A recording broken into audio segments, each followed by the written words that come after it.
One, you're live. Hello. Oh, sorry, it said trying to crew. Is it connected or not? It's not counting down. Oh, there we go. Okay, little hiccup. Happy Friday, artistic quilters. How are you doing today? So today I wanted to talk a little bit about foundation paper piecing. Well, of course, as usual, I want to show off a little bit, but I also do want to share some tips and tricks and tools I use for foundation paper piecing.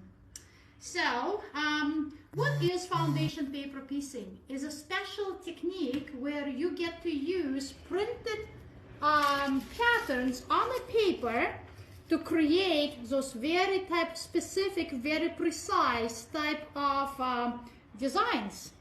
For example, this is my tamarack jacket in progress. I've been working on it for the last 6 months, and most of it is my design. And as you can see, quite a lot of foundation paper piecing is involved.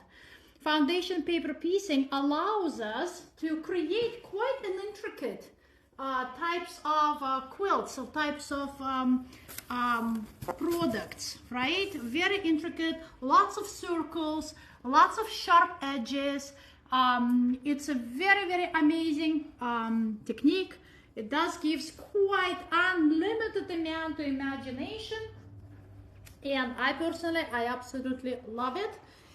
So to learn foundation paper piecing technique properly, I cannot encourage you enough, guys, to join us for next week on Sunday. We have a virtual class, and we'll double check. If I'm wrong, we will post exact date, but we are doing a virtual first part of the class, and we are learning how to do foundation paper piecing from the Jacqueline de Jong certified teacher Melanie Macdonald. She will be teaching us, and in January she's gonna come in the store to continue to finish the project for in-store / virtual hybrid class. Okay, we still have 3 spots left we need to fill up, so please, if you're really serious about this beautiful technique, she will teach you the basics, how to do it properly. I am just gonna show you how I do it, and by the way, I did learn my technique from Melanie. Okay, this beautiful kit you're gonna be creating is called Be Happiness 2.0. Okay, and we have a gorgeous fabrics, we have kits, we have patterns, we have it all. Okay, so I am gonna show you some of the tools first. Let's go through the tools. So Caterpillar Glow is an absolute must when it comes to foundation paper piecing. I shouldn't say must, of course you can do it without, but man, it makes your life so much easier. So it can get charged, okay, and that actually, as you can see, it's wireless. And what it is, it's a light tablet. Well, why do you need a light tablet? Well, you need a light tablet to see when you are imposing the fabrics, okay? You want to see that your fabric will fully cover the piece you're right now trying to cover in foundation paper piecing, okay? And the tablet will be the one will show you, because of the light, when you place 2 pieces of fabric, like I'm gonna do right now, okay, and I'm gonna superimpose backwards or side or not, you will see whether that pieces of fabric are covering that's part, the area you want to cover with fabric. When I actually gonna show you how I sew it, you will see it in action. So Caterpillar, it does have a mat on top of it, okay? So you can actually cut the pieces off right on the mat, and I will show you again how it becomes invaluable when you actually in the middle of doing your piecing, okay? Foundation paper.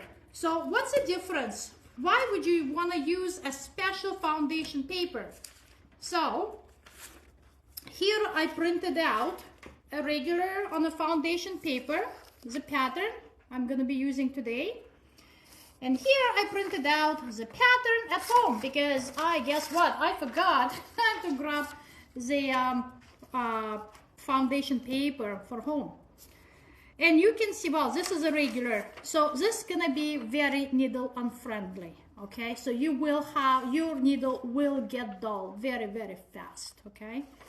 But the biggest problem with this is when you're done your piece, actually I don't have, but when you're done your piece, you will have to remove that paper. And man, this paper does not like to come out very easy, okay? It just doesn't like it. It likes to stay there.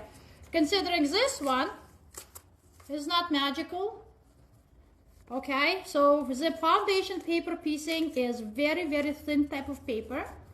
And just by stitching, look how easy you will be removing your paper, because paper does needs to come out. It cannot stay, okay? So that paper it just wants to come out. It wants you to rip it apart. Doesn't want to stay. So that is a big difference. By the way, this is part of the project you're going to be doing today, okay? So yes, you can use regular paper, but you should be using foundation paper. Some people also using freezing paper, I believe. I think there was a big, like you couldn't find it anywhere or something. So foundation paper is available. It is available in different sizes as well. It's available in the letter size. It's available in the legal size. And when you are, I'll show you how to properly print a pattern for foundation paper piecing, okay? But you can actually use it in your printer, okay? If you accidentally screwed up and printed on it something you should have, well, just turn it over and use the side you did not use, okay? So that is an important tool to have. So the paper piecing project we're gonna use today is quite a big pieces, okay? But I would say a square rulers come invaluable, and the reason for that, because you literally can take out of your stash a piece of fabric, and if it fits in your square, and it depends on the pattern, of course, if it fits in a square, you can just cut out your piece, and you have a piece for your foundation paper piecing. So again, most of them, for example, this one, right, obviously would use 3.5 by 3.5 pieces, right? This particular piece of paper will use, well, we're gonna use 6.5 by 6.5, but you can actually even use, well, this one is 6.5 and 6.5, fantastic. So it just makes your life easier, and it makes it easier for you to decide that particular fabric you have in your stash, can you use it for this project or not? Do you have enough? Well, have a square ruler, put it on, well, obviously iron it first, put it on, and if it fits within, just cut it all around, done. You can use it.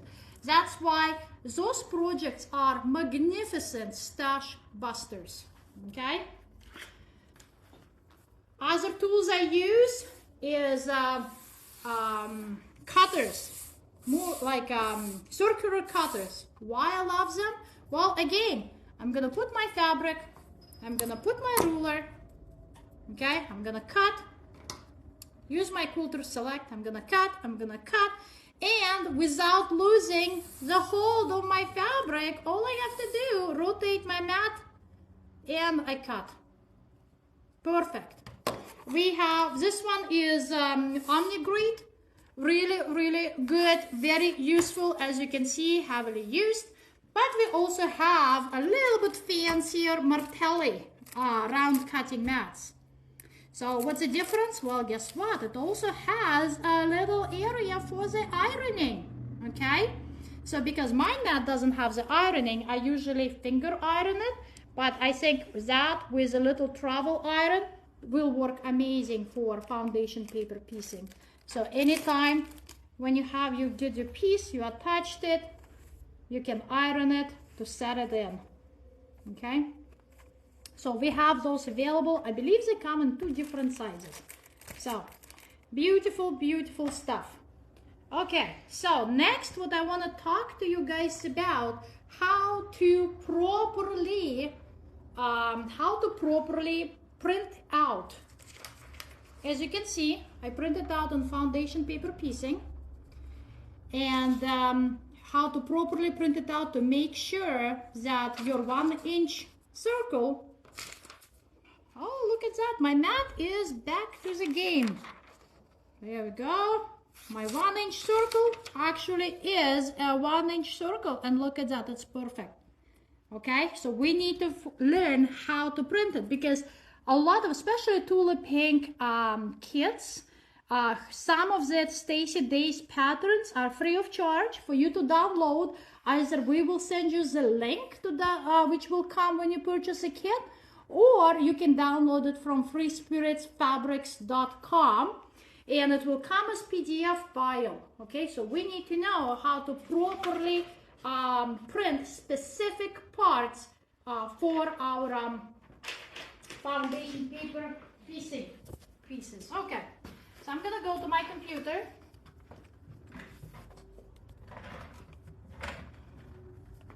And this is the block we're gonna work on. Okay, so as you can see, this block comes in 2 pages. Okay, page number 1 to tell us how to do it. Page number 2 is the actual paper piecing piece. That's the piece we're after. So when we're gonna go print, click on print. We're gonna choose whatever printer we wanna print. We're going to print only this page. Okay, so we're gonna choose page, custom, number 2. Okay, let's see more. And oh man, I should have got that one ready.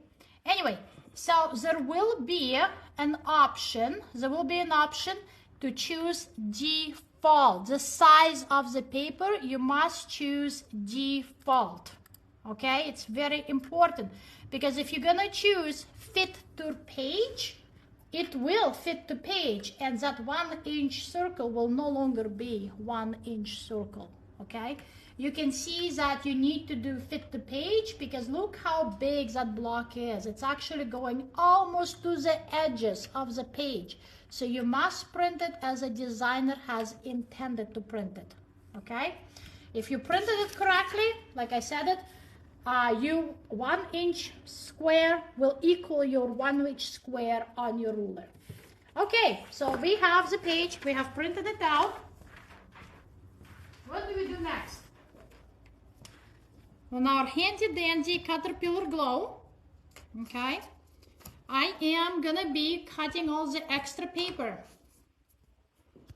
Let's see if I can use that. I do like my Quilter Select rulers, because once they put on, man, they do not move. Not like that. Okay, so here we go. So our design is right here. This is our design. So we must leave 1/4 inch around our design. Okay, as you can see, this is a final product. You can see that there is a 1/4 inch around that design. Okay, so do not cut on the edge of the actual design. Give it 1/4 inch. Okay, so here is my 1/4 inch.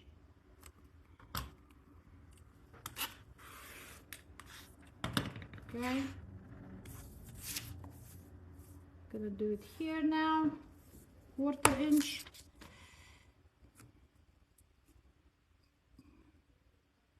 Quarter inch. Yes, I do measure 7 times, and I do cut only once, because I've done too many ways the other way around. It did not work for me, and I hate wasting fabric. Okay, so here is our block we're gonna be working with. Okay, so on this block, it tells us there is a legend, and the legend tells us in what sequence we're gonna put our fabrics. So we have 1, 2, 3, 4. Okay, so I am gonna try to match my fabric So on a space 1, I want to have this particular fabric, and on space 2, I'm gonna have this particular piece of fabric. Well, let's go and do some awesomeness. Follow me!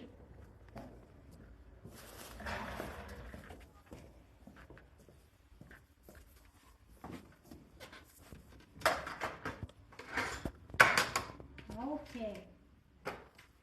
My workspace is a little bit, oh, that's another tool. I don't know if I talked to you about this tool. This tool is a must. This ruler is an absolute must for the foundation paper piecing. This ruler called add a quarter, okay? Now, this particular ruler is pink, and the reason why it's pink, because for every ruler you buy of pink color, there will be a donation to the women's breast cancer research, okay? So this particular ruler is pink, and does it say something about, doesn't have the breast cancer symbol in it, but I know that's what they do. So of course, that's why I got it. Okay. So let's do it, guys. Let's figure it out. So what do I need in my station when I do paper piecing? Should have cleaned up before life, but here we go. So I have my fabric here cut, okay? And I have my pattern, okay? So the fabric always gonna be at the bottom. The pattern and the pattern is gonna be face up, okay? So I am gonna be with my ruler, add a quarter ruler. I'm gonna fold at this line between 1 and 2. Between 1 and 2. Okay, I'm gonna fold it at this line. So with this particular placement, okay, the top fabric is gonna cover area 1, and the bottom fabric is gonna cover, and the bottom fabric, the purple fabric, is gonna cover area 2. So I'm gonna double check if that is what I want, because according to my pre-made block, I actually want different way around. So I'm gonna switch my fabrics. Okay, so again, the top fabric is gonna go right next to the area, to area 1. The bottom fabric is gonna be unfolded and ironed out to cover area number 2. Okay, so I put the fabrics right side together. I'm gonna place my paper piecing pattern, giving approximately 1/4 inch seam. So now let's go to our machines. What's so special about our machines? I use like this the standard stitch length will be 2.5. For foundation paper piecing, I use 2. 2 reasons. Number 1, it will be a little bit easier for us to rip those papers out. It perforates a little bit better, okay? And the second one, we want those fabrics to be stitched to each other quite well, because they need to withhold the ironing we're gonna be doing, okay? So I'm gonna start right there, and I am gonna... So when I go to the top corner, I will do some back stitching. Okay, I'm doing some back stitching. And the reason for that is, again, once we start pulling this and ironing it out, there is a lot of pressure on those little points. So we want to make sure of these points. We want to make sure they are solid. Okay, here we go. Let's go.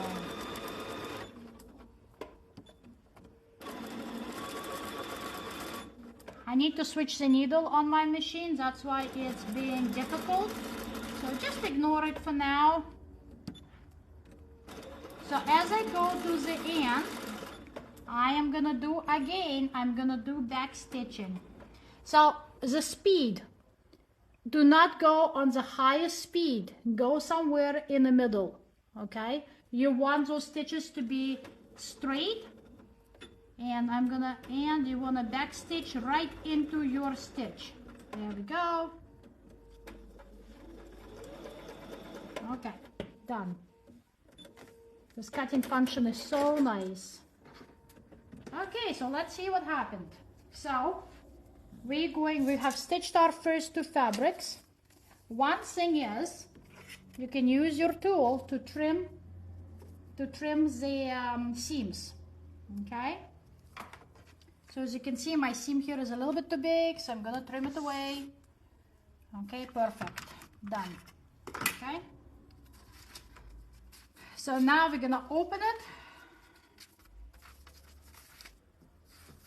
Let's see. And we're gonna eye finger iron it, but if you have your martello, a little round the cutting mat and the table, you can actually have a little travel iron right there, and you can actually properly iron it. I'm a little bit lazy to run back and forth, and I just finger iron it. Okay, so we have that. So next step would be, we can well, right, we did 1 and 2, now we're gonna do the 3. So what we're gonna do, we're gonna fold it again, the 3 right there. I'm gonna fold it,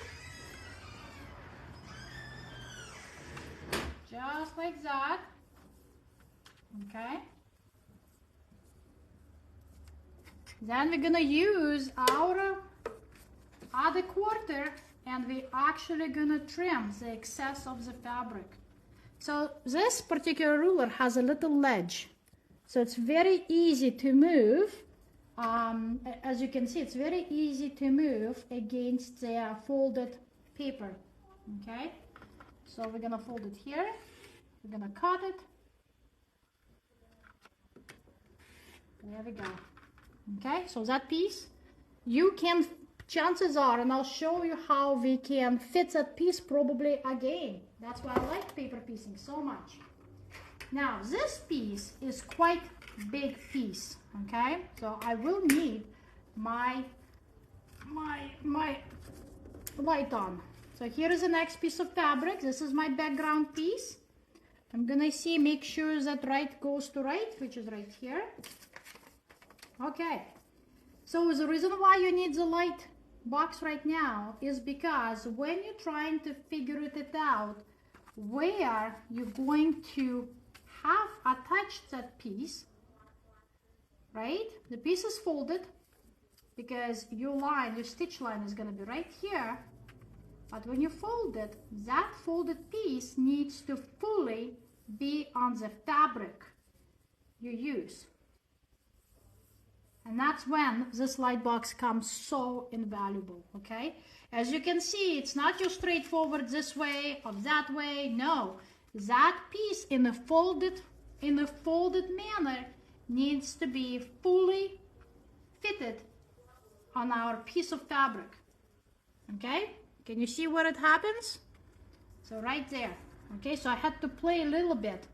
And like I said, the light box helps me to see those lines right there, to make sure that all of those lines, that whole piece, is on the fabric of my choice. Okay, so I'm gonna move it this way, and we're gonna stitch it. And we're going to back stitch a bit, because we want our stitch line to be quite solid.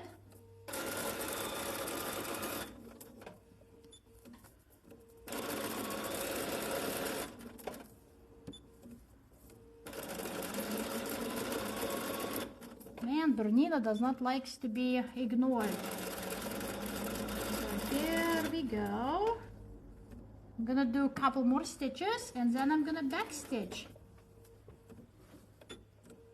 And when I back stitch, I make sure I go straight into my line, which I am, and I'm gonna go forward.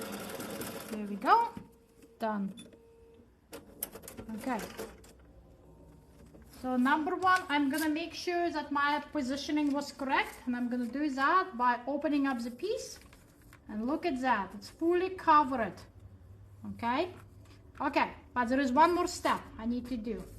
So I'm gonna fold that piece again, like that. I'm gonna take my other quarter and I'm gonna create a proper seam. So it adds a quarter seam to the edge of my stitch line, okay? I'm gonna do this. And I am need another cut.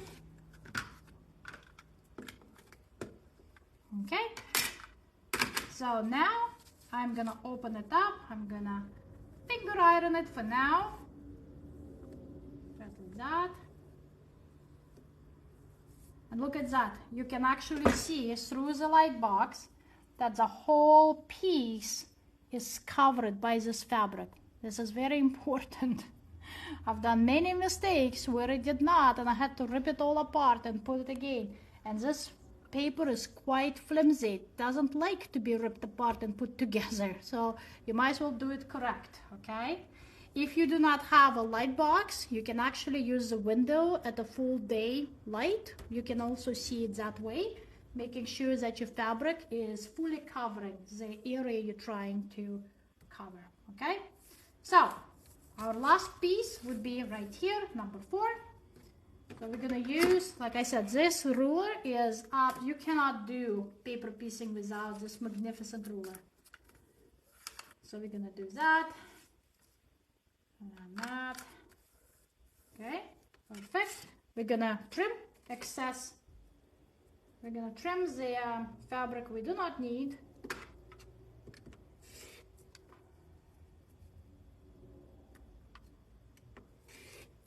Okay. Oh man, I need to change the blade, needle, you name it. Okay. So let's say that you have a piece, you're not sure if it's gonna fit or not. Okay, I just wanna go over again the importance of figuring it out and of whether your piece of fabric will be enough to cover up the area you're looking to cover up. Okay. So I'm going to figure it out right. This is the right side. And remember, the rule is that this piece needs to be fully covered. Well, this is a total no-go. So that piece of fabric is simply not enough. And you can see that again, when the piece is folded, this is how you know that this piece of fabric is just not going to happen. Okay? So don't even try. So we're going to use our recommended size fabric. Make sure you do the proper right to right, which is this way. And let's do it. So we're going to figure this is the way. Okay, as you can see, that whole piece folded fits into our piece of fabric. Okay, so we're going to do our last.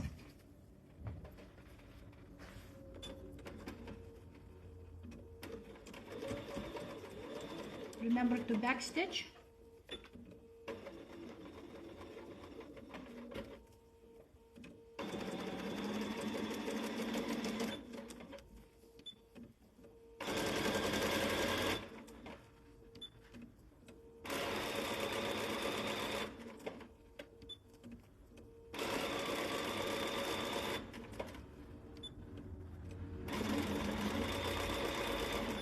Okay. We're going to backstitch here the end.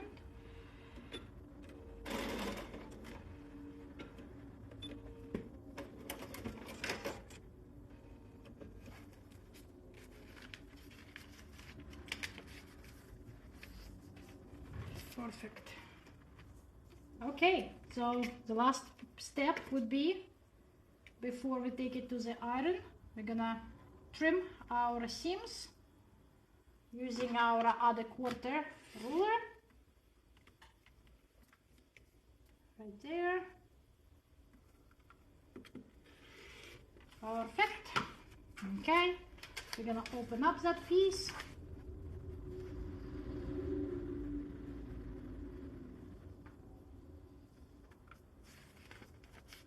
So there is a tiny little piece here, which obviously I missed, or maybe I accidentally cut. So be very careful when you're cutting.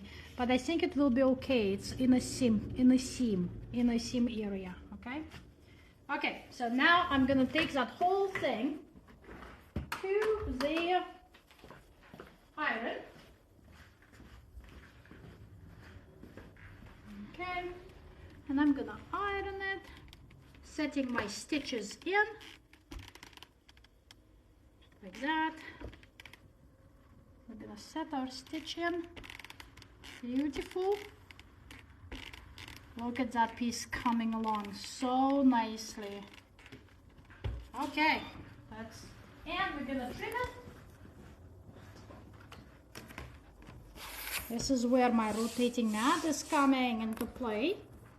Okay, so remember we have a 1/4 inch. So we're gonna do that. Okay, 1/4 inch.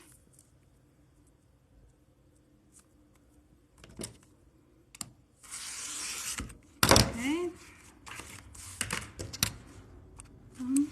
Okay. Look at that. Oh, don't forget 1/4 inch here. 1/4. Oh, look at that. It's actually gonna get rid of my mistake. How exciting. So here is my little mistake. And look at that, like it never happened. Huh. Beautiful. And the last step is removing those papers. So do like a little finger ironing, and like I said, they are just jumping to come out. Okay.